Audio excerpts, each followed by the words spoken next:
Dans cette 8e séance relative à la série des formations au logiciel SPSS, je vais vous apprendre étape par étape comment mener une étude de régression au niveau du logiciel SPSS. Vous allez à la fin de cette 8e séance être en mesure de rédiger ce rapport que vous voyez, que je suis en train de vous montrer ce rapport, un petit rapport joli, un petit rapport rapide et résumé de l'ensemble des résultats que nous allons produire ensemble. Restez jusqu'à la fin de la vidéo car vous allez voir que je vais vous montrer comment j'ai rédigé ce petit rapport qui va vous aider bien sûr dans vos futures modélisations. C'est juste un petit rapport rapide que vous allez apprendre à faire. Ça vous donne quelques idées quand même. Pour les gens qui ne savent pas, nous avons déjà commencé cette série de séances.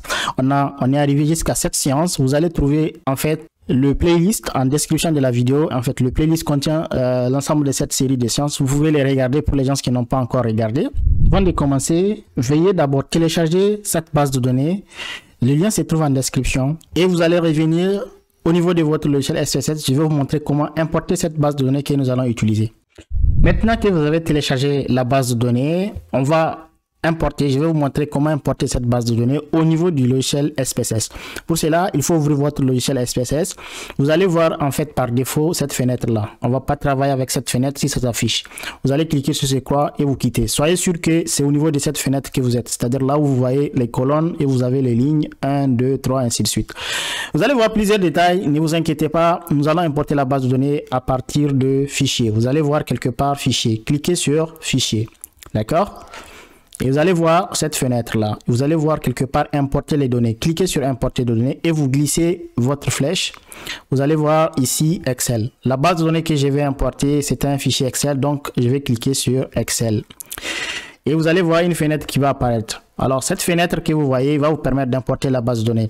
En fait, vous allez chercher le dossier qui contient votre base de données. Donc vous allez parcourir à partir de ces petits triangles inversés. Je vais cliquer là, je vais chercher le dossier.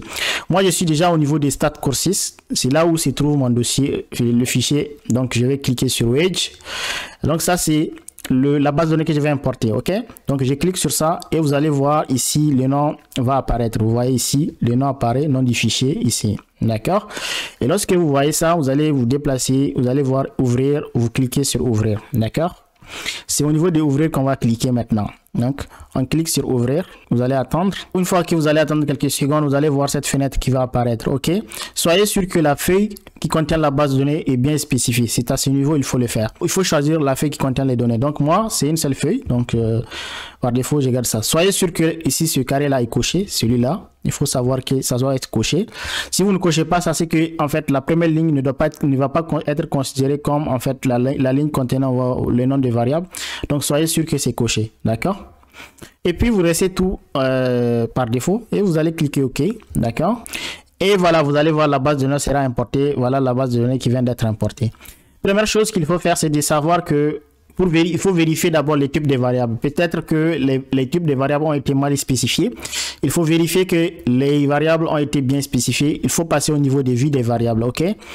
Là, on va parler de la variable salaire wage parce que cette variable, ça va être la variable que nous allons expliquer. Nous allons voir en fait, nous allons étudier en fait l'influence de la variable education et le nombre d'années d'expérience sur le salaire gagné par l'individu. D'accord. On va vérifier d'abord le type de la variable wage. On voit que c'est un type numérique par défaut que le logiciel a spécifié. C'est correct, c'est une variable quantitative, donc on doit garder le type qui doit être numérique. Le décimal ici, c'est jusqu'à 15. C'est pas nécessaire. Donc on peut ramener ça, le nombre de décimales à 2. D'accord, vous mettez 2. Ok. Et quoi encore? Soyez sûr que c'est échelle qui a été choisie au niveau des mesures, parce que c'est une variable quantitative. Pour les gens qui veulent avoir plus de détails, veuillez regarder les autres séances concernant ces choses-là, parce que j'ai parlé de ces choses-là. Mesure, c'est pour identifier le type de la variable. Il faut qu'elle soit quantitative, échelle. Donc on va choisir échelle. Ok. Et j'ai besoin aussi de la variable education. Soyez sûr que c'est une variable quantitative ici, parce que education, si vous venez, vous allez voir que ce sont des nombres ici. Education, vous voyez, ce sont des valeurs numériques et c'est quantitatif. Donc veuillez venir au niveau de vue des variables et choisir. Bien sûr, au lieu de mesure nominale, il faut choisir échelle. Et nombre d'années d'expérience également, regardez que ça soit numérique ici, c'est une variable qui est quantitative, donc ça doit être numérique. Et ici, ça doit être échelle, donc c'est bien clair. Une fois que vous faites tout ça, on peut revenir au niveau des vues des données et on a notre base de données qui est comme ça, ok? Notre objectif dans cette étude, c'est d'expliquer la variable wage, la variable salaire gagnée par l'individu en fonction de la variable education et la variable nombre d'années d'expérience. Dans un premier temps, nous allons essayer d'expliquer la variable wage en fonction de la variable education, tout simplement. En fait, ce qui se passe, c'est que nous allons estimer un modèle de régression où nous avons la variable wage qui est expliquée à partir de la relation linéaire suivante. S'il y a une constante ici, plus un coefficient alpha 1 qu'on va estimer, fois la variable education, tout simplement. Ça, c'est le modèle de régression que nous allons estimer. La variable wage, en économétrie, on l'appelle variable dépendante. C'est la variable dépendante, c'est la variable que nous allons expliquer. Et de l'autre côté, nous avons education. Cette variable, on l'appelle la variable explicative. Ou bien on l'appelle aussi la variable indépendante. D'accord? C'est la variable qui va expliquer la variable salaire. D'accord? La variable d'intérêt qu'on va expliquer, c'est le wage. Et la variable qui va nous aider à l'expliquer, c'est la variable education. Ça, c'est la première chose. C'est le modèle de régression simple, ça, que nous allons estimer dans un premier temps. D'accord? Et par la suite, nous allons essayer de tenir en compte des deux facteurs. C'est-à-dire que nous allons prendre l'éducation et le nombre d'années d'expérience comme étant les facteurs explicatifs donc de la variable wage. C'est-à-dire que nous allons, dans un deuxième temps, estimer le modèle de régression multiple, où nous avons ici la constante que nous allons estimer. Donc, plus maintenant, alpha 1 fois la variable education, la variable nombre d'années d'éducation, plus alpha 2 multiplié par la variable nombre d'années d'expérience. Donc ça va être dans la deuxième étape, c'est d'estimer ce modèle-là. Mais avant de le faire, il faut dans un premier temps, chaque fois, essayer de faire d'abord une visualisation graphique pour voir déjà en fait la nature de la relation entre la variable wage et la variable education et la nature de la relation entre la variable wage et la variable nombre d'années d'expérience. On va le faire. On va faire une étude de corrélation aussi pour voir l'intensité de la relation linéaire. OK? Donc ça, c'est la première des choses. Une fois qu'on arrive à le faire, en ce moment, je vais passer maintenant à faire les estimations des deux modèles de régression qu'on va étudier ici. À la fin, ça va être ce modèle-là qui va nous être plus utile parce que c'est un modèle un peu plus global parce que là, on a education et nombre d'années d'expérience. Il y a d'autres variables que je n'ai pas encore parlé. Dont je n'ai pas encore parlé, ce sont des variables aussi qui sont des facteurs explicatifs du salaire gagné par l'individu. D'accord? Donc, on va essayer de suivre ces étapes-là pour, bien sûr, réussir notre étude. Nous allons d'abord, dans un premier temps, réaliser un nuage de points. Le nuage de points qu'on va réaliser, ça va être fait d'abord entre la variable wage, la variable salaire et la variable education. Le nuage de points va, bien sûr, va apparaître sous forme de points, comme ça, qui va nous indiquer la nature de la relation entre la variable salaire et la variable education. On va voir, est-ce que c'est une relation qui est de nature croissante, c'est-à-dire une relation dans laquelle la variable education influence positivement la variable wage, ou bien une relation inverse, une relation négative. On va voir dans tous les cas, à partir du nuage de points. Pour réaliser le nuage de points, nous allons passer au niveau de graphique. Si vous regardez bien, au niveau du logiciel, vous allez voir quelque part ici graphique. Vous allez voir graphique, vous cliquez sur graphique. Vous allez cliquer au niveau de générer des graphiques. Et vous allez voir cette fenêtre-là. D'accord? Vous cliquez tout simplement OK. Vous allez attendre. Et vous allez voir cette fenêtre qui va apparaître. D'accord? Vous allez voir ici, en bas, vous allez voir ici quelque part, dispersion point, la dispersion. Ici, vous cliquez sur dispersion. D'accord? Si vous cliquez sur dispersion, vous allez voir ici, vous allez voir la première proposition. Vous cliquez là, vous allez voir écrit nuage de points. D'accord? Si vous cliquez nuage de points, vous cliquez deux fois de suite. Vous cliquez deux fois sur ça. Vous allez voir ici, en fait, ce cadran qui va apparaître. Vous allez d'abord spécifier ici, vous allez voir ici axe de Y. Vous allez en fait chercher la variable qui va apparaître ici. La variable qui va apparaître ici, c'est la variable wage, c'est la variable dépendante. Donc je vais glisser ça, vous allez glisser ça tout doucement jusqu'à arriver, vous allez laisser la variable tomber là-bas. Voilà. Et vous allez voir le nom va apparaître. Lorsque le nom apparaît, ça veut dire que ça a été bien glissé. Maintenant, il faut glisser la variable qui va apparaître ici, la variable axe d'exercice, donc axe de X. La variable qui va apparaître là, c'est la variable education. Comme je suis en train de réaliser un nuage de points entre ces deux variables. Donc, education va venir là-bas. Je glisse education tout doucement. Jusqu'à ce que ça tombe sur sur ce rectangle-là et vous laissez. Voilà. Ça a été, maintenant, ça a été choisi. Vous allez, Education est là. Le nom même apparaît. Wage aussi est là. Donc, tout est bon. Vous êtes prêt maintenant à cliquer sur OK, vous cliquez OK, votre nuage de points, vous allez attendre juste quelques secondes. Le logiciel va vous donner le résultat. Voilà le nuage de points qui vient d'apparaître. Très joli d'ailleurs. On a l'impression qu'il y a une relation croissante. C'est ce que nous voyons. D'accord? Ça veut dire que la variable Education, on s'attend qu'il influence positivement la variable salaire. D'accord? Ça, c'est une première visualisation graphique. C'est très facile d'avoir ce nuage de points si vous voulez. Dans votre fichier Word, vous allez faire clic droit, le bouton droit de votre PC. Vous cliquez sur copier. D'accord? Si vous cliquez copier, là, ça va être copié. Je vais vous montrer déjà. Je vais créer un fichier Word dans lequel je vais vous importer les résultats au fur et à mesure. Donc, je vais ouvrir le logiciel et j'importe ce nuage de points tout simplement.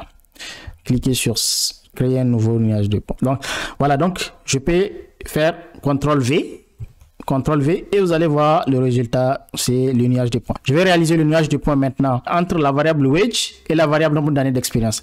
C'est ce que nous allons réaliser. On va reprendre la même analyse. On va cliquer sur graphique, générer un générateur de graphique. Vous cliquez là et vous avez cliqué OK. Et vous allez revenir au point de départ. Et là, vous avez toujours les mêmes propositions. Wage va rester, mais si vous descendez, vous allez voir Education, c'est au niveau de l'axe d'exercice. On va changer ça pour mettre la variable nombre d'années d'expérience. Donc, à la place, je vais tout simplement, en fait, ramener. Je vais tout simplement cliquer et ramener la variable Education à la place. Vous allez voir que maintenant, c'est disparu. Ça a disparu. Maintenant, je vais, en fait, cliquer sur expérience et je glisse aussi doucement. Je l'amène là-bas. D'accord? Et vous allez voir le nuage de points va apparaître. Là, il faut que vous vous assurez que c'est expérience que vous voyez. D'accord? Lorsque vous faites ça, vous allez voir wage est là au niveau de l'axe des ordonnées et l'axe d'exercice contient la variable expérience. Vous cliquez OK et vous allez voir un nouveau nuage de points qui va apparaître juste en dessous du premier nuage de points. Et vous allez voir, ça c'est le nuage de points entre la variable wage et la variable nombre d'années d'expérience. On a l'impression qu'il y a une relation croissante également entre la variable wage et la variable expérience. Comment j'arrive à le savoir? Il suffit juste de regarder les points, tout simplement la tendance des points. La tendance a l'air d'être croissante comme ça. D'accord? Même si c'est bien sûr éclaté un peu partout. Mais quand même, là, globalement, on peut voir que la relation a l'air d'être croissante. Dans tous les cas, on va vérifier ça à partir de l'étude de corrélation qu'on va faire tout de suite. Ça va nous montrer en fait, si le signe est positif, la relation est croissante, bien sûr. Si c'est négatif, la relation est décroissante. Quand je dis la relation est croissante, qu'est-ce que ça veut dire? Ça veut dire tout simplement que plus la personne gagne d'années d'expérience, plus il gagne plus de salaire. C'est-à-dire qu'il va gagner plus de salaire lorsqu'il a plus d'expérience. D'accord? Et l'inverse est aussi vrai. C'est-à-dire s'il a moins d'expérience, il va gagner moins en termes de salaire. C'est ça que ça veut dire. C'est que les deux variables évoluent ensemble, évoluent dans le même sens. C'est ça le fait qu'on dit que la corrélation est positive. Alors, je vais faire l'étude de corrélation maintenant. Donc, je peux copier ce nuage de points et l'amener au niveau de Word pour le mettre. Donc, je clique droit, copier, Word, je descends, je l'amène ici. J'ai les deux nuages de points tout simplement dans mon rapport. Maintenant, on est prêt pour faire une étude de corrélation entre la variable wage et la variable nombre d'années d'éducation et après entre la variable wage et la variable nombre d'années d'expérience. Comment faire une étude de corrélation? C'est ce que je vais vous montrer maintenant. Pour faire une étude de corrélation, vous allez passer au niveau de analyse. Vous allez descendre, vous allez voir quelque part correlation. D'accord? Je me déplace un tout peu. Il faut glisser votre flèche. Cliquant sur correlation, je me déplace et vous allez voir tout doucement, vous allez voir bivarié. Vous cliquez sur bivarié et là vous allez voir cette fenêtre tout simplement. Alors cette fenêtre qui est apparue, c'est à l'aide de cette fenêtre que nous allons en fait bien sûr faire nos choix pour mener l'étude de corrélation. Je vais choisir l'ensemble des trois variables en fait. Vous allez choisir l'ensemble des trois variables. Donc cliquez d'abord au niveau des wages. Vous allez cliquer sur cette flèche pour faire rentrer ça dans ce carré là, dans ce rectangle là. Donc je clique sur wage et je clique sur cette flèche, je clique sur education, je clique sur cette flèche, je clique sur nombre d'années d'expérience et après je clique sur cette flèche. Les trois variables ont été insérées. Maintenant on est prêt, si vous voulez, faire quelques choix ici au niveau d'options. Je vais voir qu'est-ce qu'on peut faire comme choix. On peut avoir les moyennes et les écarts pour chacune des variables. Donc, je vais cocher ça. Après, je clique sur poursuivre. Qu'est-ce que je peux faire encore? Je peux cliquer peut-être sur l'intervalle de confiance. Alors, si je vais les intervalles de confiance, bien sûr, je peux cliquer là. Bon, c'est bon. Comme ça, on peut arrêter ça comme ça. Et voilà, tous les champs ont été faits. Je peux cliquer sur OK. Maintenant, cliquer sur OK. Et vous allez voir ce tableau, ces jolis tableaux. D'abord, le premier tableau, c'est tout simplement les tableaux des statistiques descriptives. On vous donne ça sans souci. Après les choix que j'ai fait, vous allez voir la moyenne. Moyenne ici pour chaque variable. Ça, c'est la moyenne du salaire. Donc, c'est 5,89 $. Voilà. Education, vous avez le nombre d'années d'éducation moyenne, c'est 12,56. Expérience 17. Écart type aussi, vous avez les écarts types, la taille d'échantillon pour chaque variable. Ah là, c'est l'étude de corrélation. Nous avons en fait le tableau de corrélation.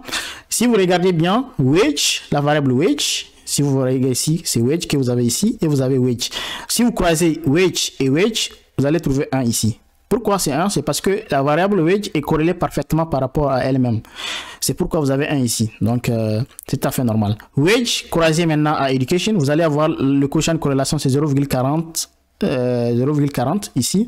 Et vous avez 2 étoiles ici pour vous dire que le quotient de corrélation est significatif.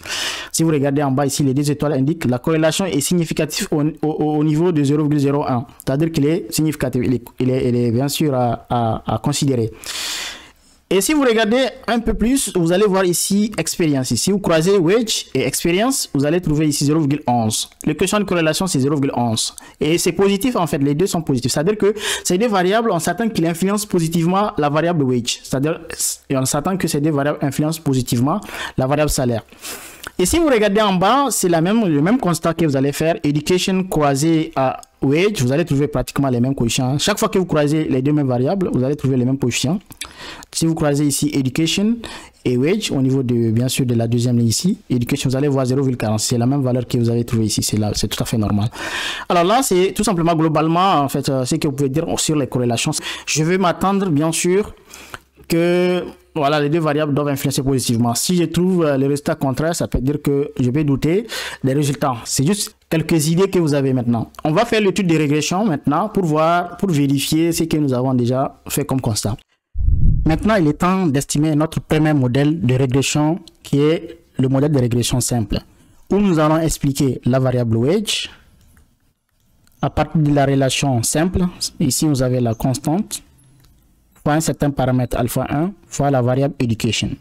C'est notre premier modèle. C'est le modèle de régression simple où nous avons la variable wage que nous allons expliquer à partir de la variable education seulement. Nous allons estimer le paramètre la constante C et nous allons estimer le paramètre alpha 1. Ça va être notre premier modèle qu'on va estimer.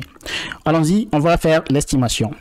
Pour cela, nous allons en fait passer au niveau d'analyse. Vous voyez ici, cliquez sur analyse. Descendez, vous allez voir quelque part régression. Vous cliquez sur régression. D'accord? Vous déplacez votre flèche et vous allez déplacer, vous allez voir ici linéaire. Vous cliquez sur linéaire. Et vous allez avoir en fait cette fenêtre là. Ok? Là, vous allez faire le choix de la variable que vous voulez expliquer. Comme je vous ai dit, en fait, la variable que vous voulez expliquer, on l'appelle la variable dépendante.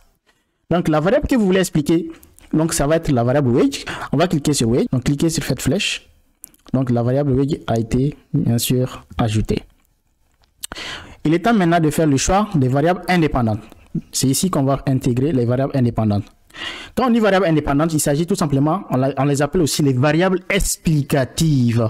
Ce sont les variables qui vont expliquer la variable wage. Donc, comme je vais faire une régression simple d'abord, donc je vais choisir education. Donc, cliquez sur education, vous cliquez sur la flèche là.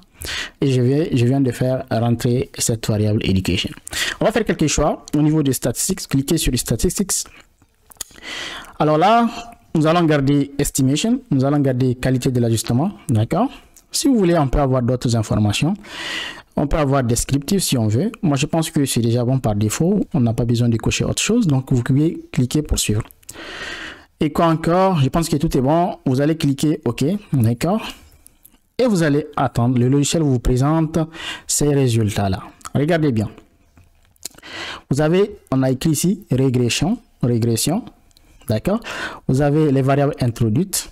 Bon, ça, c'est des informations qui ne sont pas très importantes. Pour l'instant, ce qui m'intéresse, c'est d'abord un récapitulatif des modèles. Donc, vous avez ici le R et vous avez le R2. D'accord? Le R2 que vous avez l'habitude d'entendre, c'est le R carré, le fameux R carré, c'est ça R2.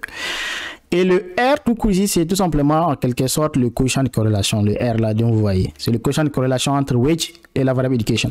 Et la R2, c'est le coefficient de détermination, c'est le R carré que vous connaissez. Vous avez R carré ajusté aussi. C'est cette valeur-là. D'accord? On va aller, on n'a même pas encore vu le modèle. On va descendre, vous allez voir l'estimation. Ça, c'est l'ANOVA. D'accord? Si vous faites une étude de régression, vous avez ces trois tableaux-là. Vous avez le récapitulatif, vous avez l'ANOVA et vous avez également, enfin, les coefficients. D'accord? Le tableau qui contient les coefficients. Je vais copier ces tableaux là-bas et les importer dans mon fichier Word et après, on va revenir pour, bien sûr, essayer de voir ces éléments d'information. Je vais donc faire clic droit. Le premier tableau que je vais copier, c'est le récapitulatif des modèles. Donc, je peux le copier si je veux. Bon, je vais le laisser pour l'instant parce qu'en fait, on va arriver au niveau du modèle de régression multiple pour copier ces tableaux. Donc, on n'a pas besoin de copier ça, étant donné que nous nous intéressons d'abord dans le deuxième cas, le modèle contenant en fait les deux variables explicatives. Mais si ce que je vais faire, je vais vous expliquer déjà les coefficients au niveau du troisième tableau. Vous avez quoi? Vous avez constante. Vous avez ici la ligne ici que vous voyez. Je vais agrandir comme ça, vous allez voir. Vous avez voir constant ici. Modèle, au niveau des coefficients, vous avez constant. Ça, c'est en fait la constante du modèle. Vous avez, c'est moins 0,90. Ça, c'est la constante estimée. Et après, vous avez, au niveau de la ligne education, ça va être le coefficient alpha 1, dont on a parlé tout à l'heure. D'accord? Je peux, en fait, si vous voulez, écrire le modèle. Donc, je peux vous montrer d'abord l'écriture donc du modèle à partir des coefficients. Le modèle que j'ai estimé, c'est celui-là. C'est le modèle où j'ai la variable wedge ici. J'ai la constante ici et il y a l'alpha fois la variable education. Donc, c'est-à-dire que je peux maintenant écrire la relation entre les deux variables. C'est wedge qui est égal à la constante. La constante, maintenant, comme je vous l'ai dit, c'est ça. D'accord? Donc, c'est la ligne ici de la constante. Donc, la valeur estimée, le C, c'est moins 0,90. Donc, c'est moins 0,95. Plus, ce qui suit, en fait, c'est tout simplement la variable que vous voyez ici. Education, au niveau de education, c'est le coefficient alpha 1. Donc ça, c'est la variable education.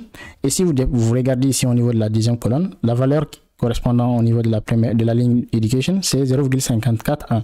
Donc c'est le alpha 1 estimé, concrètement. D'accord?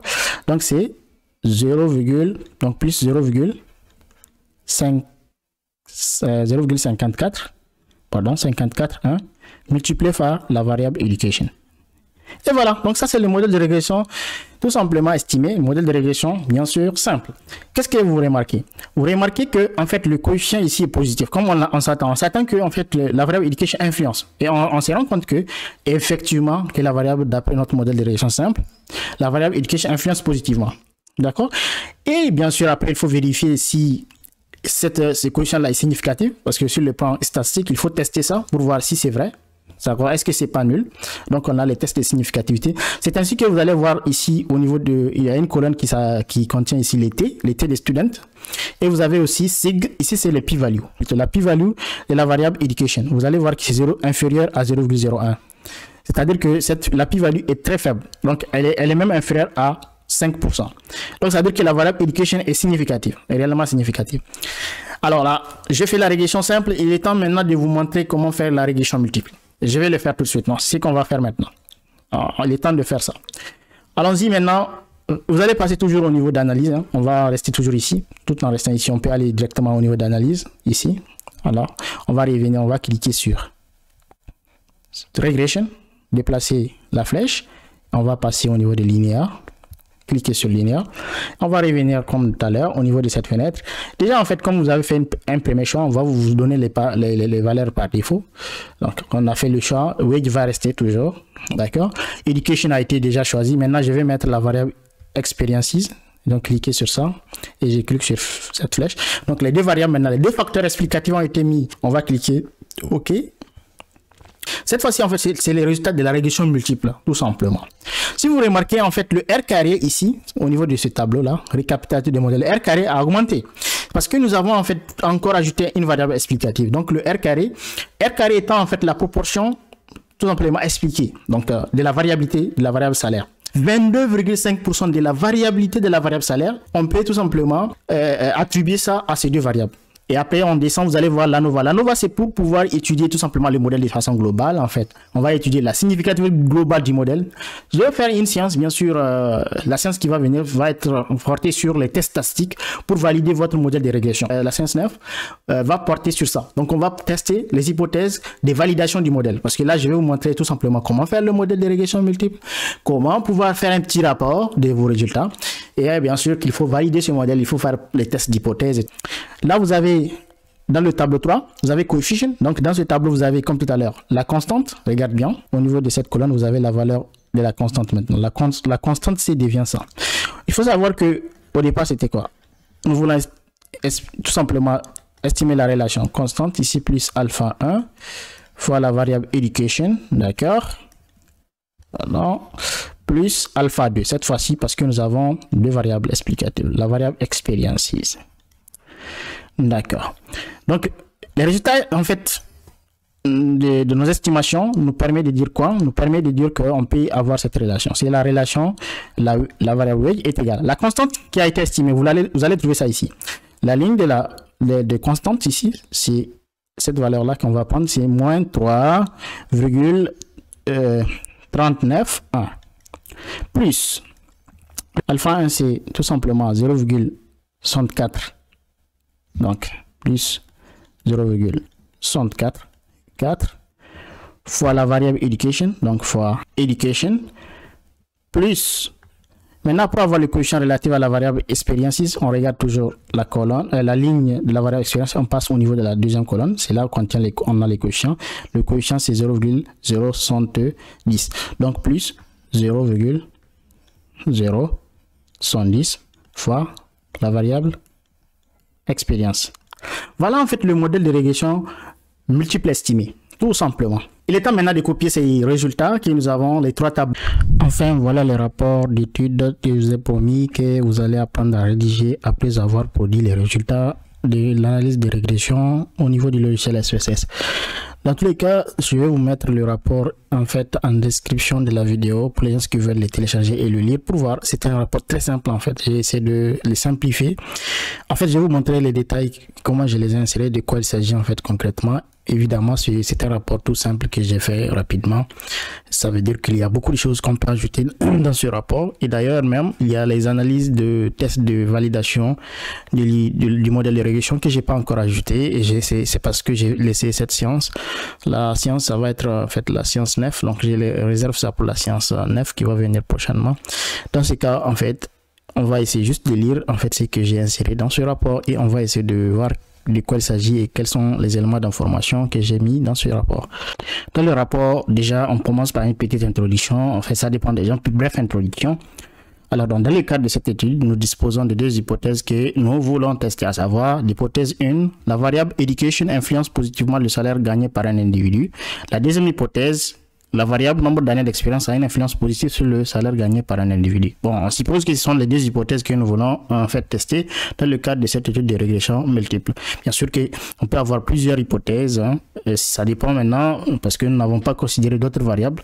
On n'a que deux hypothèses pour l'instant. J'ai simplifié la chose.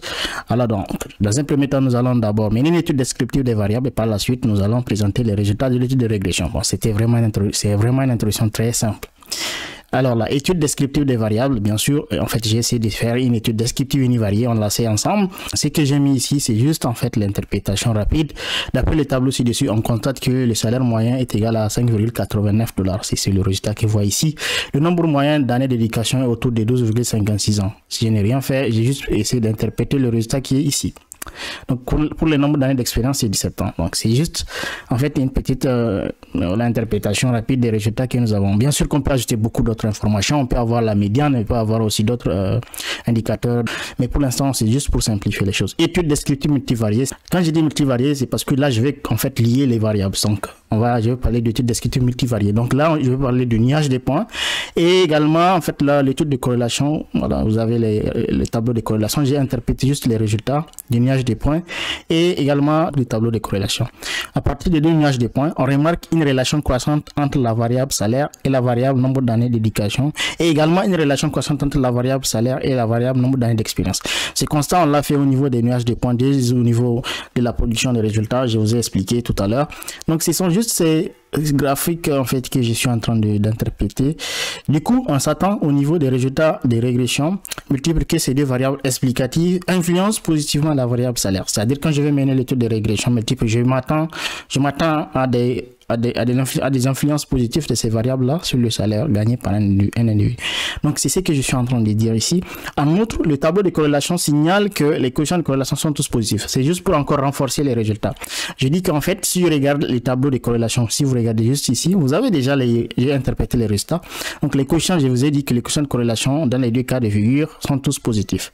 Raison pour laquelle nous avons dit que on s'attend en fait que ces deux variables influencent positivement. Donc, bref, il y a des détails qu'on peut ajouter bien sûr. Afin de vérifier ces constants, nous allons en fait essayer d'estimer un modèle de régression multiple suivant qui va subir un certain nombre de tests d'hypothèses. Bien sûr que je vais simplifier ici davantage. Ici, je vais juste parler des résultats. Bien sûr, si vous avez, je vais programmer une science dans laquelle je vais juste essayer de vous montrer les tests d'hypothèses qu'on peut mener dans le cadre d'une régression multiple. Alors là, c'est la relation juste que j'ai écrit en fait. La relation, c'est que le salaire est expliqué par deux variables, à savoir education et la variable nombre d'années d'expérience. C'est l'équation des régressions multiples, d'accord? Là, bien sûr, on peut bien sûr ajouter les termes d'erreur. Bon, j'ai juste essayé de simplifier, juste écrire la formulation de l'équation tout simplement. Et voilà, ce sont les tableaux. Figure 1, j'ai donné l'intitulé de la figure et bien sûr figure 2 également, j'ai donné l'intitulé. Bon, c'est chacun a sa façon de faire, donc j'ai juste simplifié les choses. Donc brefement, c'est ce que je peux dire au niveau des nuages des points et des résultats de l'étude de corrélation. Après, vous avez les interprétations, bien sûr, des résultats du modèle de régression. Donc, comme je vous ai tout à l'heure montré, on a trois tableaux que nous avons produits. On a le récapitulatif des modèles, nous avons l'ANOVA et nous avons quoi? Enfin, nous avons le tableau contenant les coefficients. Donc, j'ai essayé d'interpréter rapidement ces trois tableaux. En fait, dans le premier tableau, nous avons le récapitulatif des modèles. C'est que nous avons besoin ici, c'est le R carré, le quotient de détermination. Attention, le petit R que vous voyez ici, ce n'est plus le quotient de corrélation. C'est plutôt la racine carrée du R carré. Au départ, je vous ai montré dans le cadre de régression simple, c'est bien sûr, ça coïncide au quotient de corrélation entre les deux variables. R2, comment on l'interprète? Dans le tableau récapitulatif des modèles, on trouve que le quotient de détermination R2 est égal à 0,225. Cela signifie tout simplement que 22,5 de la variabilité de la variable salaire est expliquée par ces deux variables-là, education et nombre d'années d'expérience. Bon, c'est très rapide et juste une interprétation rapide. Maintenant, je vais interpréter les résultats dans le tableau d'ANOVA. Donc, les résultats de l'analyse de l'ANOVA nous montrent que le modèle est globalement significatif. Comment j'arrive à savoir ça? Je vous explique tout de suite dans ce tableau. En effet, la plus-value du test de Fisher est même en dessous de 0,01. Donc, c'est que la plus-value ici, regarde, c'est au niveau de SIG, vous voyez ici, SIG, c'est la plus-value du test de Fisher. Parce que c'est le test de Fisher qui va permettre de tester, en fait, le modèle de façon globale. Ça permet de voir est-ce que l'ensemble des variables, prises ensemble, permet d'expliquer la variable dépendante. Si vous avez une plus-value qui est très faible, si vous comparez ça à un seuil, 1%, 5%, vous pouvez comparer à 10% si vous voulez, en fait, au cas échéant. Mais de préférence, de commencer par d'abord un risque d'erreur 1%, c'est le risque d'erreur le plus faible. Si vous comparez à 1% et que vous voyez que c'est inférieur, donc vous allez dire que tout simplement que le modèle est bon. Globalement, les deux variables expliquent la variable dépendante. Et c'est ce que vous voyez ici. On vous donne en fait la plus-value ici. La plus-value est même inférieure à 0,01. Donc ça veut dire que le modèle là est significatif. Donc les deux variables expliquent ensemble plutôt la variable salaire. Donc, à partir des résultats dans la table des coefficients, on peut déduire la relation suivante. Et c'est ce que vous voyez ici. C'est juste une déduction, tout simplement, de la relation. J'ai la constante ici. Vous avez le coefficient alpha 1. Vous avez le coefficient alpha 2 qui a été estimé, tout simplement. Le tableau ci-dessus contient les coefficients de... C'est juste une répétition finalement. Donc, c'est pourquoi j'ai dit les rapports étaient rapides. Je l'ai écrit rapidement. C'est juste pour vous donner des idées. Alors, le tableau ci-dessus contient les résultats des coefficients estimés. On constate que les coefficients associés à la variable, education et la variable nombre d'années d'expérience sont tous positifs. On s'attend à une influence positive de chacune des variables explicatives. Ces coefficients sont tous significatifs au risque d'erreur. 1%. En effet, les p-values associées au test de student pour chacun des coefficients sont en dessous de 1%. Cela vient confirmer ce que nous avons constaté au niveau des analyses descriptives. Quand je parle en fait des tests de student ici, c'est pour tester en fait la significativité de chacune des variables. Je pense que je vais dédier une séance pour ça, où je vais parler des tests de student, des tests de Fisher. Alors là, en fait, qu'est-ce qu'il faut regarder? Quand vous regardez vous venez au niveau de la table, ok, de coefficients. Vous avez les p-values ici. Vous voyez, les p-values sont tous en dessous de 1%. Ça veut dire que toutes ces variables-là sont significatives. C'est-à-dire que l'influence, individuellement, si on prend variable par variable, chacune des variables prises individuellement influence. D'accord? Alors là, c'est ce que je viens d'écrire ici. Donc, en effet, les p-values associées au test de student pour chacun des coefficients sont en dessous de 1%. Ces résultats permettent ainsi d'accepter les deux hypothèses formulées au départ. Parce que si vous remarquez, en fait, si vous constatez au niveau de départ, c'était les deux hypothèses que nous avons considérées. Nous avons considéré que la variable education influence positivement et c'est ce que nous avons constaté. On a accepté, donc on peut accepter jusqu'à preuve du contraire l'hypothèse 1. Également l'hypothèse 2 aussi. Parce que, en fait, d'après les résultats que nous venons d'avoir, effectivement, que ces deux variables influencent positivement la variable salaire. Une autre interprétation qu'on peut ajouter, en fait, c'est concernant les coefficients même. J'ai dit que le coefficient associé à la variable education est égal à 0,644. Comment on va interpréter ce coefficient-là? On peut dire tout simplement que, toute chose égale à par ailleurs, une année supplémentaire, j'ai oublié ici. Bon, c'est juste un rapport que j'ai rédigé rapidement. Donc, une année supplémentaire d'éducation permet de gagner en moyenne 0,64 $ de salaire supplémentaire par heure. Je parle par heure ici parce que en fait, le salaire, en fait, ce sont les salaires gagnés par heure. Ce sont les salaires horaires. C'est pourquoi en fait, on va interpréter bien sûr par heure. Donc, c'est le salaire gagné par heure. Le coefficient associé à la variable nombre d'années d'expérience est égal à 0,07. Cela signifie que toute chose égale à par ailleurs, une augmentation d'une année supplémentaire d'expérience permet un gain supplémentaire de salaire de 0,07 $ par heure. Bien sûr que j'ai fait des répétitions. Bon voilà, c'est juste un rapport rapide que je vous ai écrit. En fait, après vous avez la conclusion bien sûr, qu'il faut bien sûr résumer les résultats et donner une conclusion. Franchement, c'est juste un rapport rapide que j'ai essayé de rédiger. C'était même pas prévu. Bon. Mais ça va être intéressant pour vous de voir déjà comment on peut rédiger quelques idées déjà ou faire quelques idées. Après, dans la 509, nous allons essayer de voir tout simplement les différents tests d'hypothèses qu'on peut mener. Le test de validation de modèle, bien sûr. En plus des deux tests qu'on a fait, les tests de student et les tests de Fisher, je vais les rappeler. Et on va voir encore en fait les tests sur le résidu, les tests de validation des hypothèses de la régression, c'est ça. Donc on va tester sur les résidus, en fait on va tester la normalité, l'homocécité et bien d'autres. Voilà les amis, c'est tout pour cette séance. On se retrouve très bientôt dans la 9e séance.